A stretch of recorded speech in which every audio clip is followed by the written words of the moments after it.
Вау, күшті екен, аш бөлінгенде сочный кәдімгідей. Ал жеп көрейік. Бисмилlah.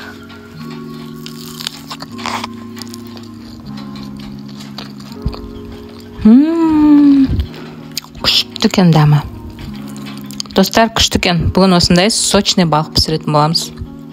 Ол үшін балыққа тұз сеуіп, жақсылап араластырып,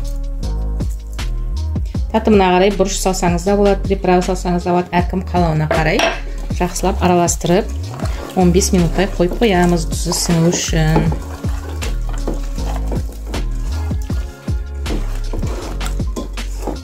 Кляр дайындау үшін бізге 1 жұмыртқа, жарты шай қасық тұз, 1 стакан су және 5 ас қасық ұн. Жұмыртқаны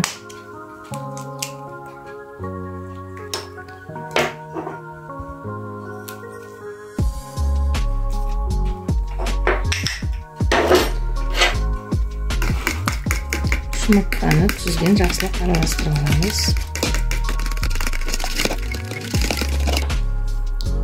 Суымызды құямыз. Және ұнымызды саламыз.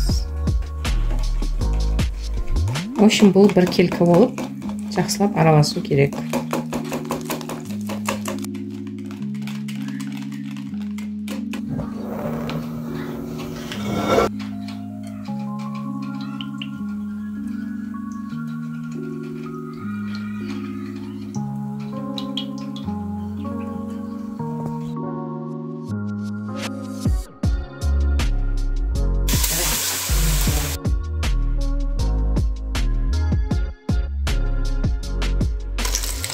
Достар, клярға батырасыз ғой балықты.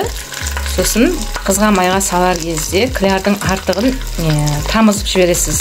Чуть-чуть сілкіп қағып жібересіз. Мен камераға түсіріп тұрғасын сасқаннан бірден салып жіберіппін. И вот ішіне тамшылап қалды. Сосын тағы айта кететін жайт, асын қатты ашпайсыздар.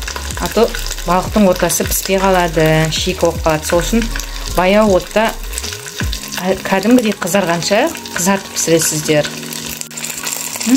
Иісі деген күшті енді, керемет.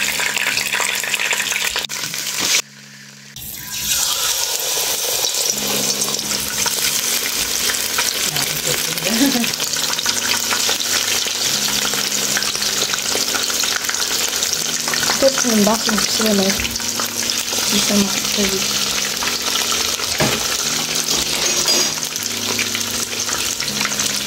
Aynen.